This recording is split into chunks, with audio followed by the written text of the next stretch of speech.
Welcome to A Slob Comes Clean, the podcast. I am Dana K. White. I share my personal deslobification process as I figure out ways to keep my own home under control. I share the truth about cleaning and organizing strategies that actually work in real life for real people who don't love cleaning and organizing. Thanks for joining me today. This is podcast number 438, and I think I'm going to call it How to Make the Most of a Week with Nothing to Do but Declutter. Y'all, it's December 26th. Christmas was yesterday, or I know it's Boxing Day for some people. It's also like, is it the 24th in Europe when you celebrate Christmas? I can't remember. I remember having students when I taught internationally who explained it to me, and I have now forgotten. Anyway, whatever it was, whatever you've been doing lately, I'm glad you're here. The reason that we're talking about this week is that for a lot of people, you might have some extra motivation to declutter this week. And some of you have some extra time. Not all of you do. I don't want to pretend that you have a week with nothing to do but declutter. But this is one of those questions that we have, right? Because if it's not this week for you, if you're working full time this week or whatever, whenever you do have a week, you're like, oh my goodness, I've got all this time to declutter. What do I do? Right? So listen to this anytime or use it for whatever amount of time that you have, because the process that we're going to use, spoiler alert, it's the no mess decluttering process method, whatever. That's my 5-step progress and only progress, no mess decluttering method.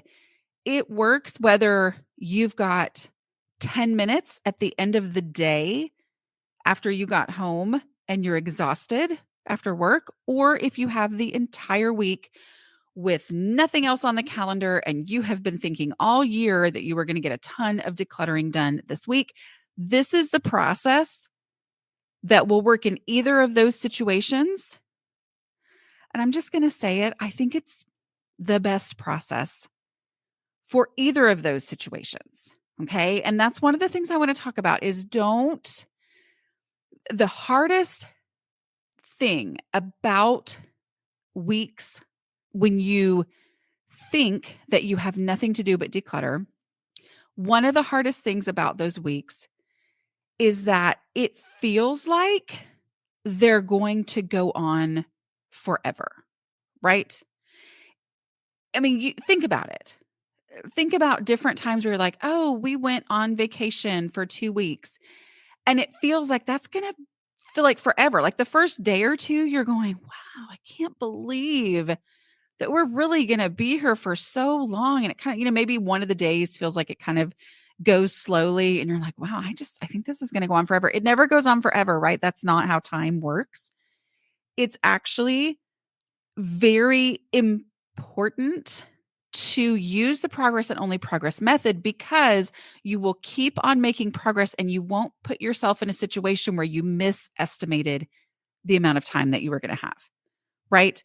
Like I know for me, my kids went, I forget which age they were, but I specifically remember a time where I painted one wall in my dining room. This is years ago.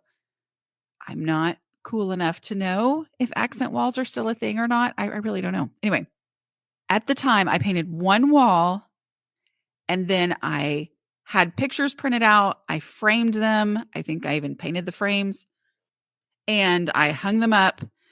And that was my dining room decor for probably 10 years. But I remember that being a week when my kids weren't going to be home. I don't remember if my mom had them, if they were at camp, whatever. But it felt like especially because I was in a phase of my life where I had little kids with me 24/7 every other day of the entire year. It felt like I can't believe I have so much time. And what happens? It flies by. And also during that time, you know what I wanted to do? I wanted to watch a couple of the shows that I didn't watch when I had toddlers around, or I wanted to make something fun to eat that either my kids wouldn't like or would like too much and would want all of it and blah, blah, blah. I mean, like the reality is this week with quote unquote nothing to do but declutter is not a real thing, right? Because life does keep going. Maybe you do, and maybe you will throw yourself in. You're going to make so much progress if you use the no mess method, and it really is that kind of a week. But what if it's not?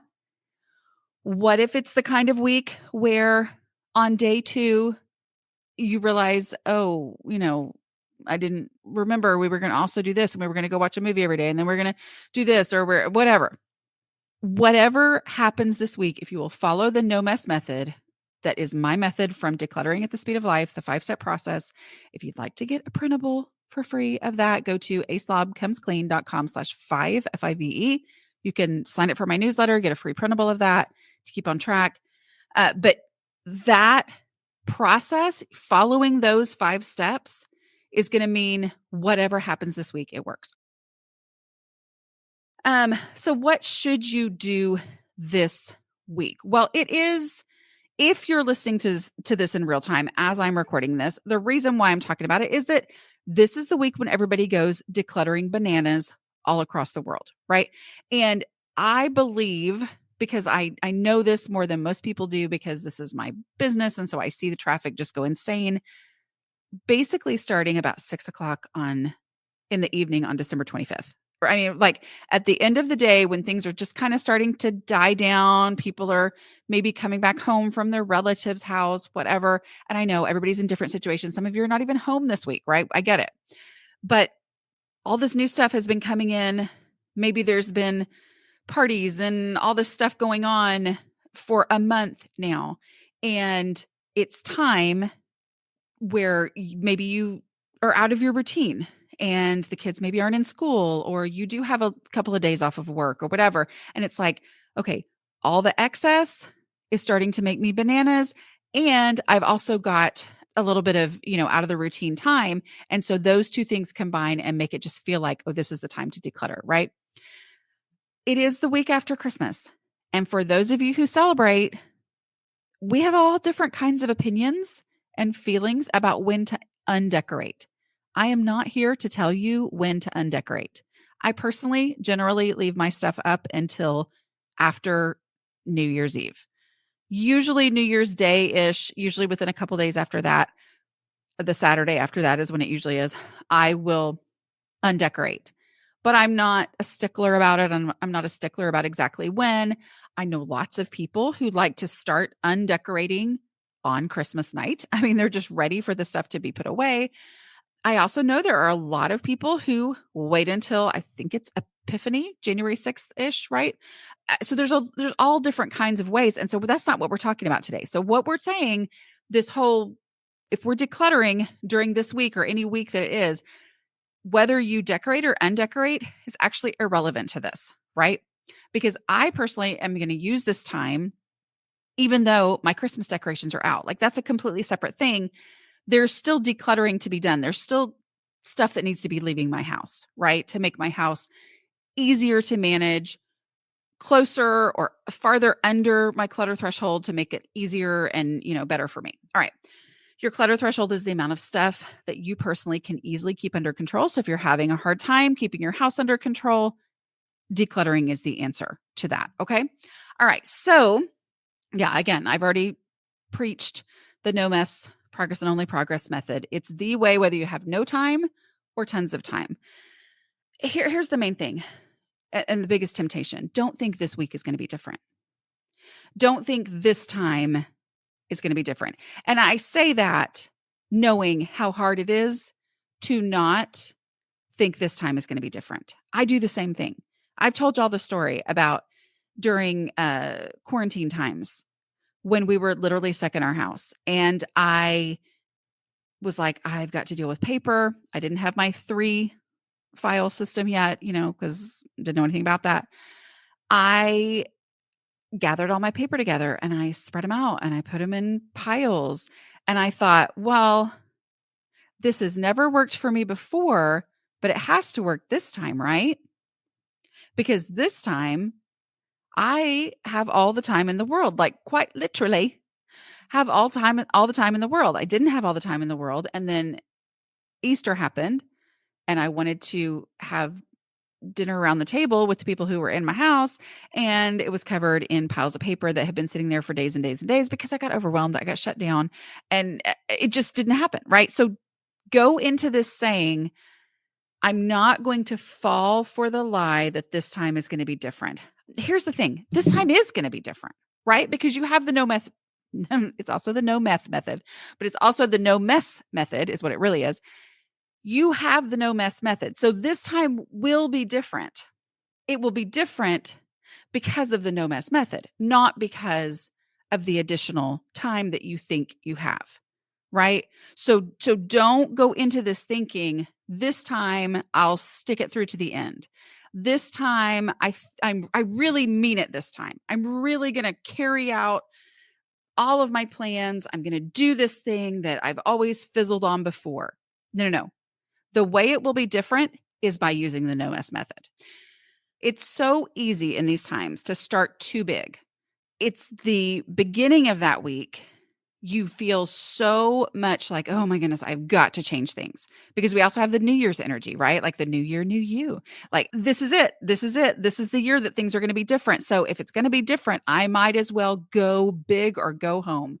And then we go big, and then we're stuck at home and we're overwhelmed. And that's the thing that caused me for so many years to feel like decluttering was hopeless, because I would always do the big, huge start where I pulled everything out of the space, or I made all these piles and I sorted it. And then I would shut down because of the mess that I had just made.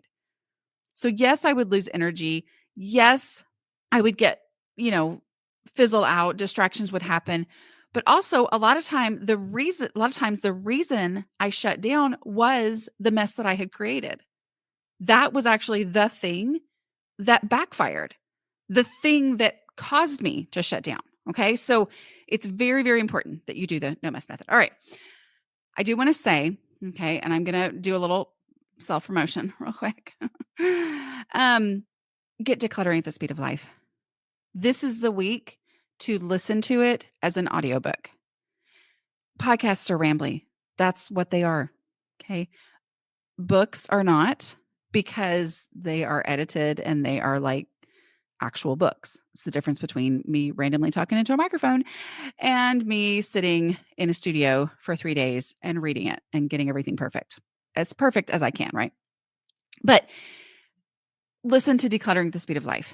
This is the time to listen to it. A lot of libraries have it through their Libby app or their, what's that other one? I don't know. But like whatever your library has, most likely they have Decluttering at the Speed of Life. It may not be available. They have a limited number of copies, but there's that. And then, Audible. This is probably, I'm not even going to give you my affiliate link or anything because I don't remember what it was, but like signing up for Audible and getting a free trial if you don't already have it. And, you can just do that from your phone, right? Like you just do it from your phone. There's lots of other places where you can get audiobooks online as well. Chirp is another one, but look those things up and listen to the book. I hear from people all the time who are like, okay, I thought I was just going to listen to all your podcasts and I was going to watch all your videos. I was going to, do all that. And I grasped so much of it. But when I listened to the actual book, it put it all together. And then that was when I really fully grasped exactly what it was I was supposed to do in my home. And that's when real change really started to happen. So that's my recommendation. The other thing too is the Take Your House Back course. I know there was a little blurb at the beginning. A slobcomesclean.com/take is my link for you to go get that. That is another way for you to stay focused this week. Watch those videos, listen to them, work as you listen to those. People find that incredibly helpful. And so many people have changed their homes by going through the Take Your House Back course. Okay. That's a slobcomesclean.com/take. All right. Okay. So let's talk about the visibility rule. Again, with the feeling that I'm going to have so much time, I'm going to get so much done this week, that kind of feeling can cause you to think, oh, the visibility rule doesn't apply, right? I don't want to start at my front door. I want to start in this really difficult spot.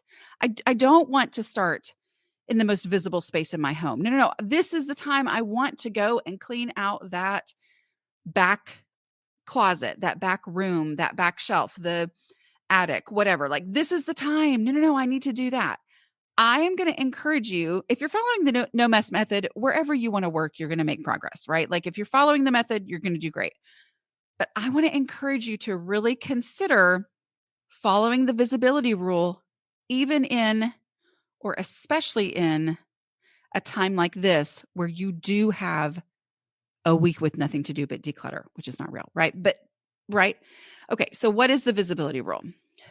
The visibility rule is the way to gain decluttering momentum. It's how to prioritize your decluttering projects. Start in the most visible space in your home. I consider the most visible space in your home to be the space that people would see if you opened up your front door and someone was standing at your front door, you opened it up. What are they going to see? That is your most visible space. And then get that decluttered, and then move on to the next most visible space in your home, and then the next most visible space in your home, because you're going to make your house better, more aesthetically pleasing, more functional in areas that you're going to see and experience. Life is going to be easier because there's less stuff in the spaces where you actually are all the time, not just in that back room that you never actually go into. Seeing that progress, experiencing the impact of the work that you've done is the best encouragement to continue decluttering. That's how you inspire yourself to keep decluttering. Instead of starting in the space that nobody ever sees and that you never see, working really hard, and then your house still feels stifling and difficult and crowded, and you're still embarrassed to let anybody come over. Or your family is like, where have you been all day today, Mom? I've been decluttering.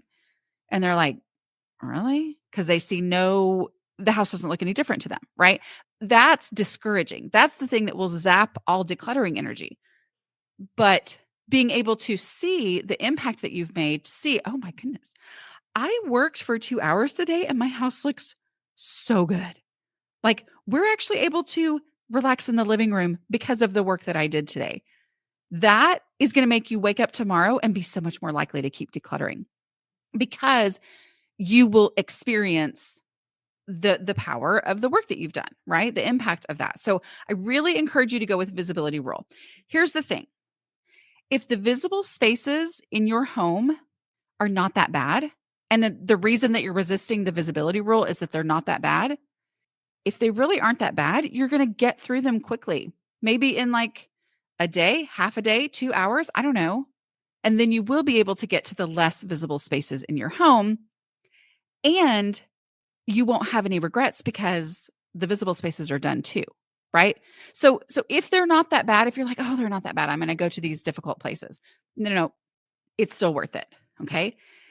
If your visible spaces are bad, you'll have so much to show for the work that you did. I'm just going to say, if it takes you the whole week to work through the entry area of your home and your living room, and you're using the no mess method, so you're really making actual progress, if you spend a whole week on that, your house is going to be so much better.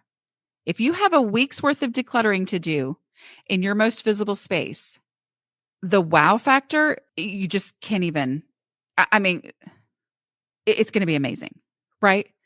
So if you don't have that much to do in visible spaces, do it so that you'll be able to go on and get to the less visible, and you won't regret, okay, having skipped those things. But also, if you have a ton, that's going to be such a valuable use of your time this week. You'll be so proud of yourself. The people who live in your house will be excited, and can't guarantee it, but so much more likely to be ready to be involved when they see, oh, our house is actually changing. So it's not just because here's the thing too. This is a time when you've got a week like this, and I know we may, we're not to start talking about only this week, but a week like this, you may not be the only person in your house, right? And they may be, oh, great. Here she goes again, right? Here she goes. She's going to pull everything out. It's going to be all over the floor in the hallway for the next 3 months, whatever, And so if you're feeling this resistance, like I'm trying to declutter and everybody's resisting me, it maybe is because of that past experience that they've had. But if you're following the no mess method, that never happens. There's never the floor in the hallway any more covered than it is anyway, right? Already. So you're going item by item, you're making final decisions, you're acting on those final decisions, and they're going, if you're doing this in a visible space and they see, oh, it's like getting better and it's not causing a clutter explosion. And wow, I mean, like they're going to be more likely, I can never guarantee it, more likely to be on board seeing you make real progress as opposed to seeing you cause stuff explosions, right? Okay. So we're going to go through the steps of the process and how to apply it in this week when you feel like you're going to have a lot of time to do some decluttering. I'm going to act like your goal is to get through as much of the house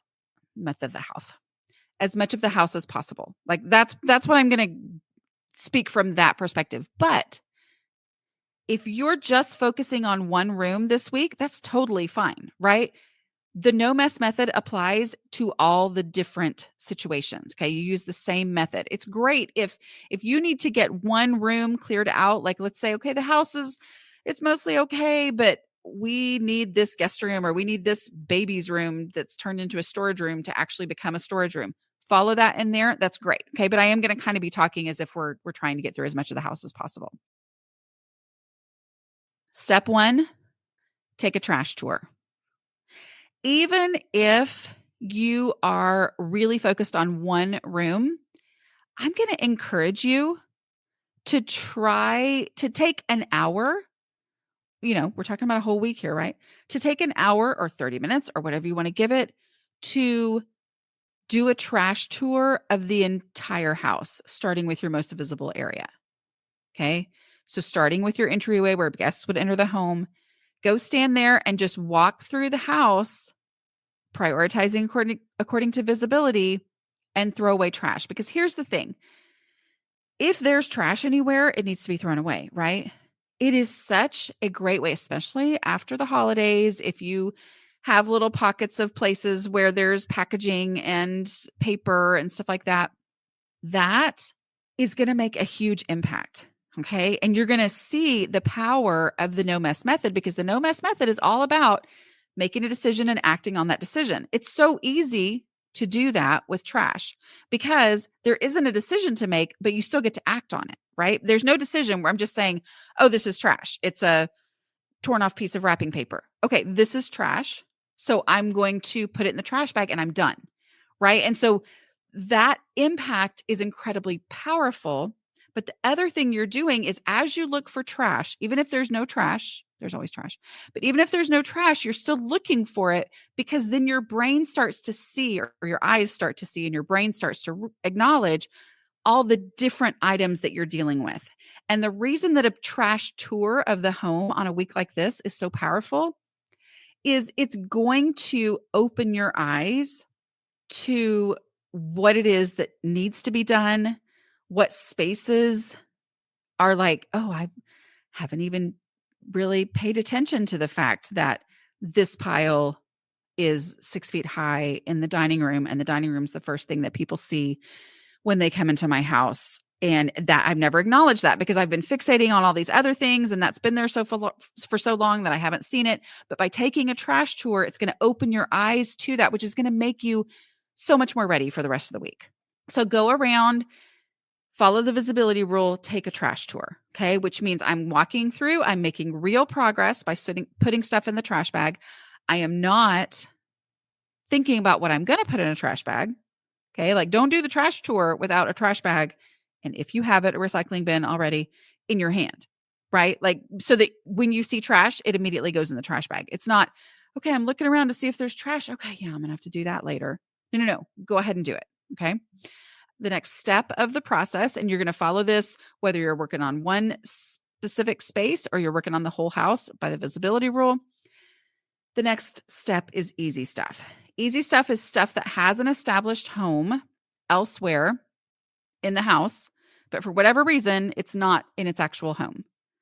Go through either the space you're working on, or if you're trying to do the whole house, you could do easy stuff on the whole house, starting with visibility, with the most visible space. Go through and put away things that you already know what to do with those things. Okay. This is procrastinator.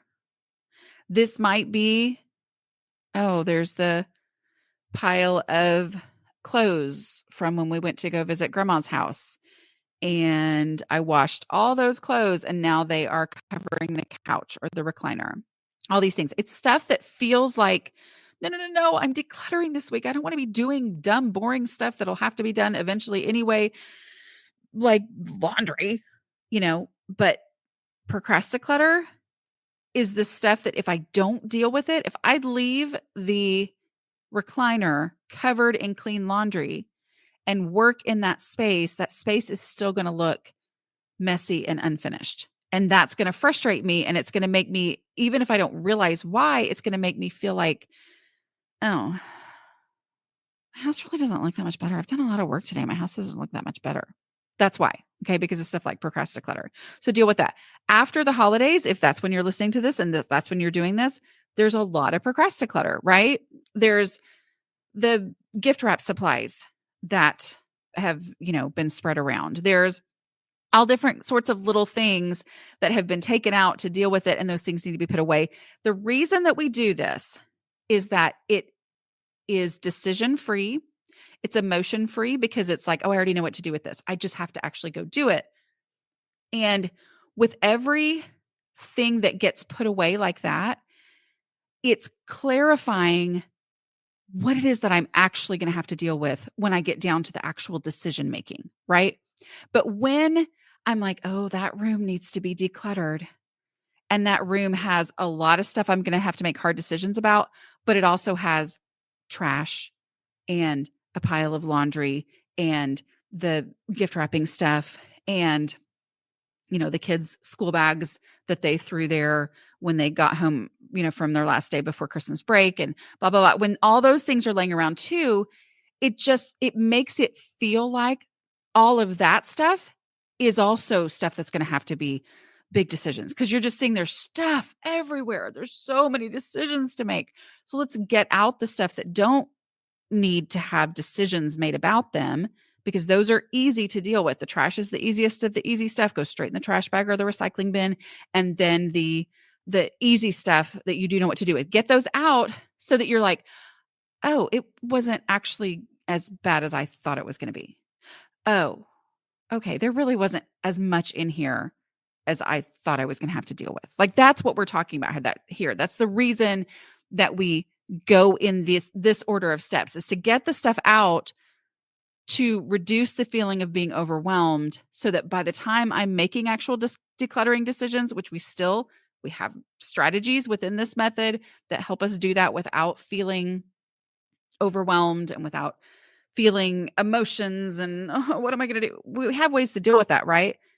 But we're not going to make a decision at all on those things that don't need to have decisions made about them, right? Like, we're just going to get these things out of there, and it helps reduce that feeling of being overwhelmed. Okay, here's another thing I'm going to say. If your house isn't that bad, this is my theme today. If your house is not that bad and you're like, oh, I don't want to deal with procrastinator. There's not that much. I need to get to the big stuff.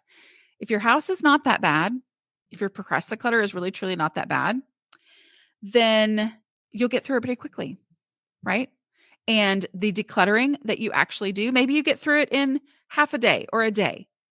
You'll have 6 days to do actual decluttering, and you'll make huge progress, and your whole house will feel completely different because you won't have, oh, I did a lot of decluttering, but I've still got all this other stuff that, oh man, I just got to still do this, right? So if your procrastinator is not that bad, great, get through it because you got a lot of time. If your procrastinator is really, really bad, let's say there's clothes on every surface, which is not unheard of, right? For a lot of people around here. and it takes you 7 days to get through Procrasticlutter, and putting away all those clothes involves one in, one outing what's in the drawers, because the drawers won't fit all the clothes when you actually put them away. And so then you have to like, decide which things deserve space in the drawer, which is the container concept, all of that. If it takes you 7 days to get through Procrasticlutter, you need to spend this week on Procrasticlutter. Okay. It is worth your time. It is worth your time. Okay. All right. The next step in the process is donations, obvious donations. I don't have to ask myself, should I get rid of this thing? Should I not? No. It's an obvious donation I don't have to think about. It's basically just going through the space that I'm working on, or if I want to do a donation tour of the whole house, I can do that too. I'm going to walk through the house from the visible area, or I'm going to focus in on this one spot that I'm working on.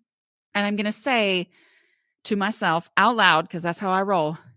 Okay, is there anything in this space that I already know needs to be decluttered? Obvious donations. Here's the thing. You don't need to waste your time asking yourself questions about every single thing. If there's something that just looking at it makes you go, yeah, of course this can go in the donate box, right? But the thing to remember too here is that you had it in your brain that this is a week and I'm going to spend it decluttering, which means you have it in your brain that you're going to get rid of stuff this week. Okay. That idea that this is a week when I'm going to make so much decluttering progress is often exactly the encouragement, the inspiration that you need to just go, this, and this can go, right? If you can't, that's fine, because we're going to get to those things in the next step. But go hard on the obvious donations. All right. At this point in the process, if you want to keep going through the whole house, you can. But what I would recommend here is that you go to the space, you pick the specific space that you're working on. Maybe it's a corner of your dining room, if, or depending on what it is, depending on how bad, the clutter level is in this space. But maybe it's the corner of that. Maybe it's this countertop over here. Maybe it's the entryway itself, whatever. You go hard on that. Say, is there anything in this space, so that we don't end up getting overwhelmed, right? Like zero in on that. This is the space I'm working on now. And I'm going to go through the next 3 steps on this specific space. So the step here is obvious donations. Is there anything here? A lot of times with the holidays and kind of, changing up your decor and moving things around, you might be like, you know what, actually, I don't like this anymore. Or I really hemmed and hawed and debated about putting out this Christmas decoration.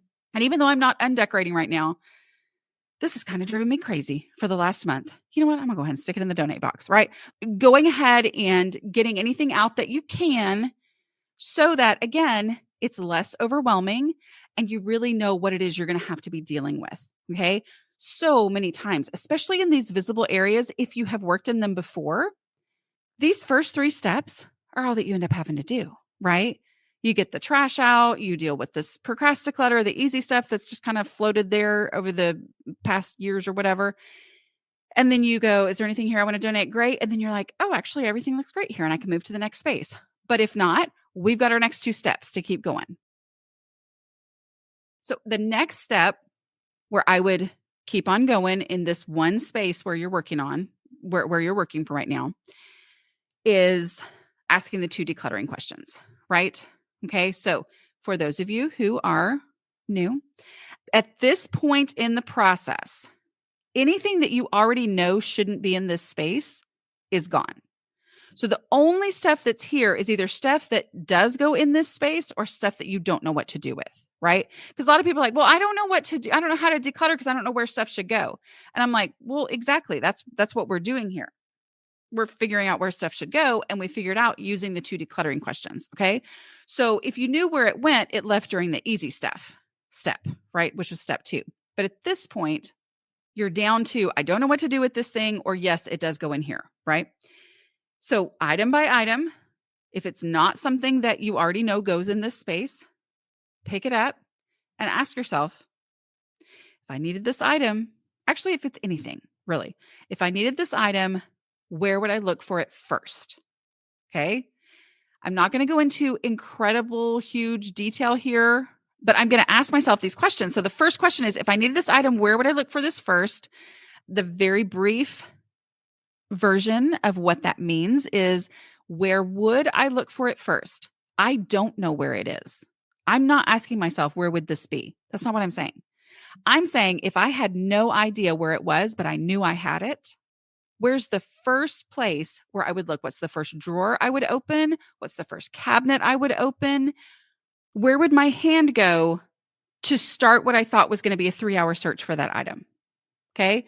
You know what I'm talking about, right? Like, I know I have a flathead screwdriver. I know I have it. I know I've got one. And then you think, but I have no idea where it is. Okay. All right. Okay. I got to find it. Okay. I'm going to look here first. That's where it goes.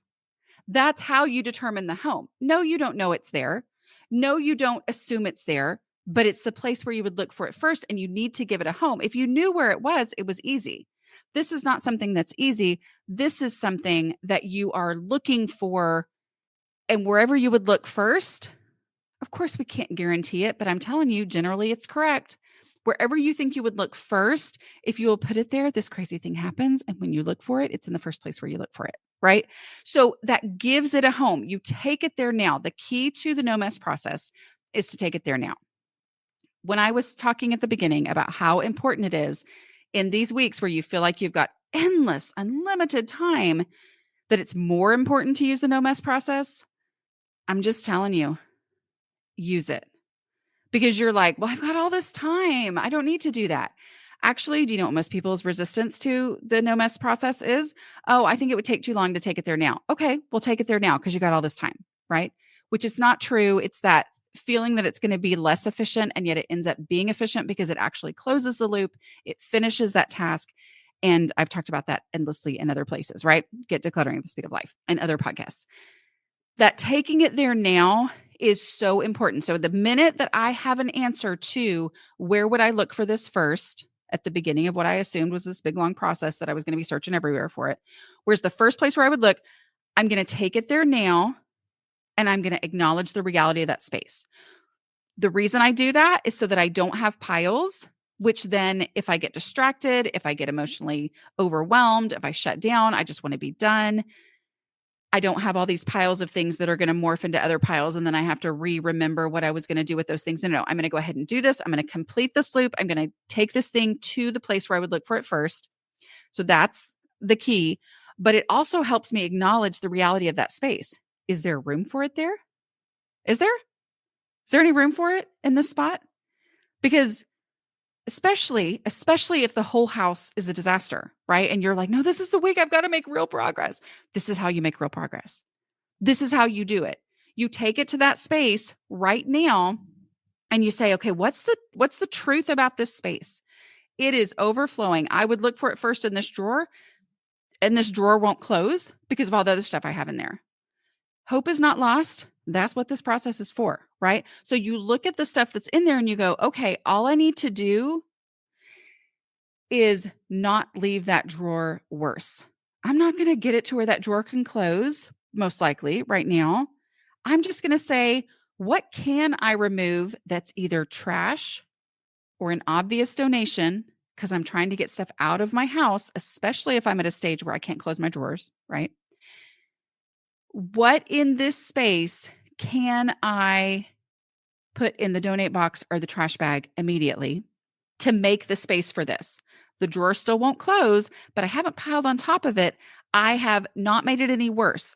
That is how I'm moving my whole house forward, because I'm giving it a real, actual home, not just picking a home and sticking it there, but giving it a home by taking something else out. Okay. Again, lots of podcasts on all these different things, but this is the overall basics of it, right? If I don't have an answer to where would I look for this first, then I need to ask myself the question, my second decluttering question: if I needed this item, would it occur to me that I already had one?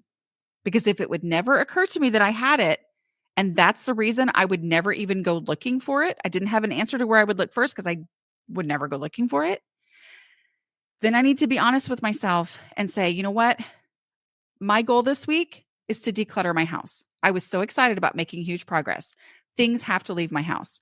If I would literally never go looking for this, it shouldn't live in my house. Because the reality is, if I wouldn't go looking for it and I really had to have it, I would go buy one because it wouldn't occur to me that I already had one. And the reason it doesn't occur to me that I already have one is because my house is a disaster and I don't know what I have because there's so much stuff everywhere, right? It's too much for my brain to remember what I have. Or I have this vague feeling that I probably have one. And I'm like, I don't have it in me. I don't have the energy to even go looking because there's so much to deal with, right? So I need to get that out of my house because stuff needs to leave my house, right? Item by item in that most visible space, you're going to be building your decluttering muscles. You're going to be building momentum. You're going to see real progress because you're using the no mess method, which is only progress. It never puts you in a situation where you're worse off than you were before, right? You see the impact of what you're doing. You're realizing, oh, I could stop right now and it'd be okay because I don't have piles. I don't have things left over that I have to do before I finish and all that. We're not doing that. So you keep working and you keep going item by item until you are down to the only stuff that's in this space is stuff that I would actually look for here. And then at that point, you acknowledge the realities of this space. Is there more stuff than will fit in this space?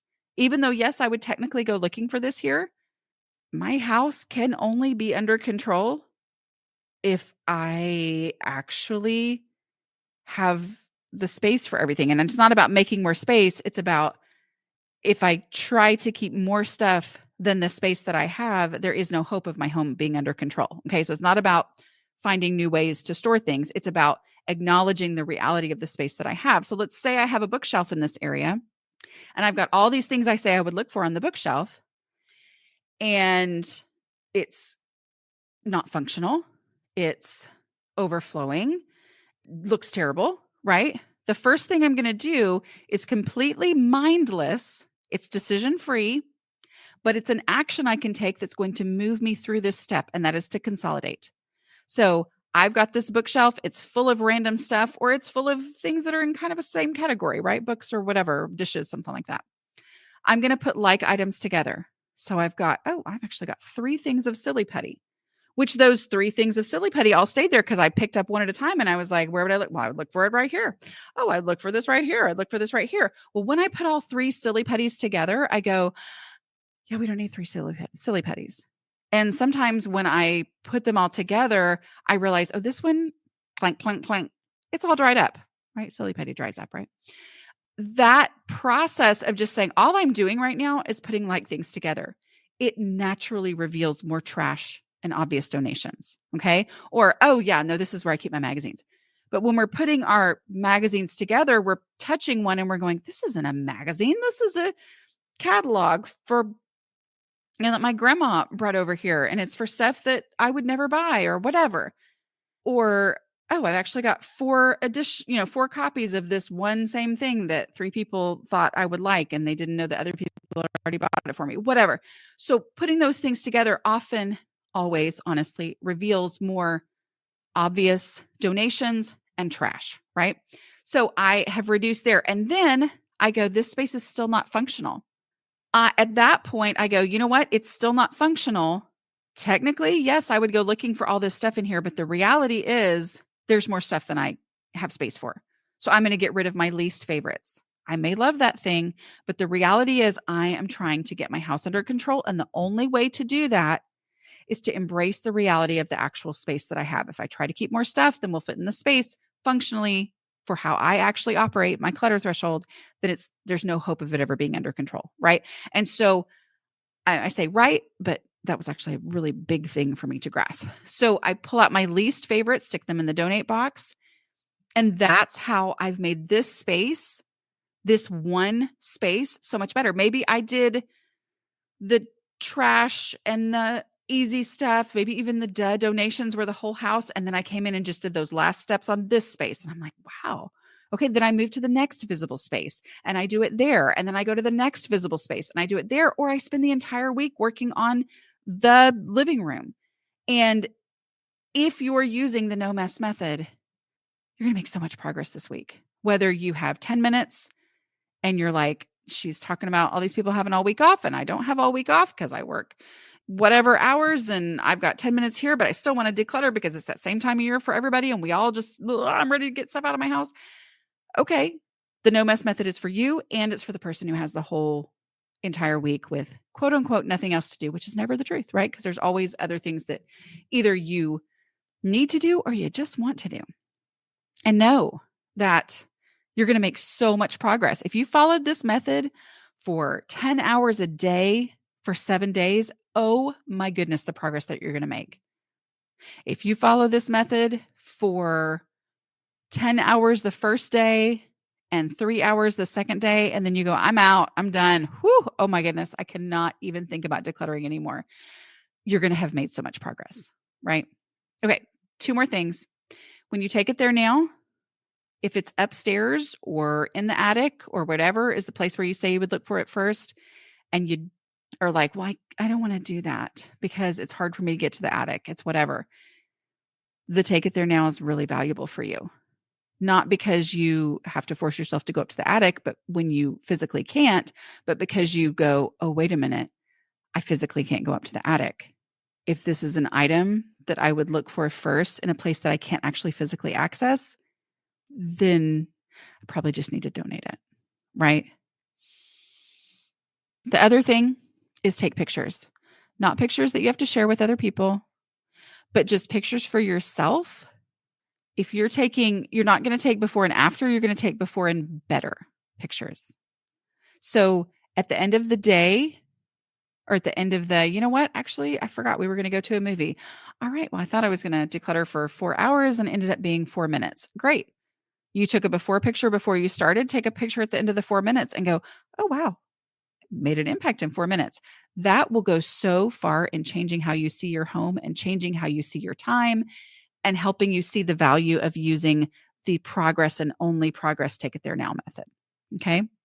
I also want to say, for those of you who are would like encouragement from other people, go check out my Patreon group, patreon.com/aslobcomesclean. It's a lovely group of people who that's a place where you can share your photos and people are just going to cheer you on and encourage you using this same language of how I talk about decluttering. That's the language that we use in there.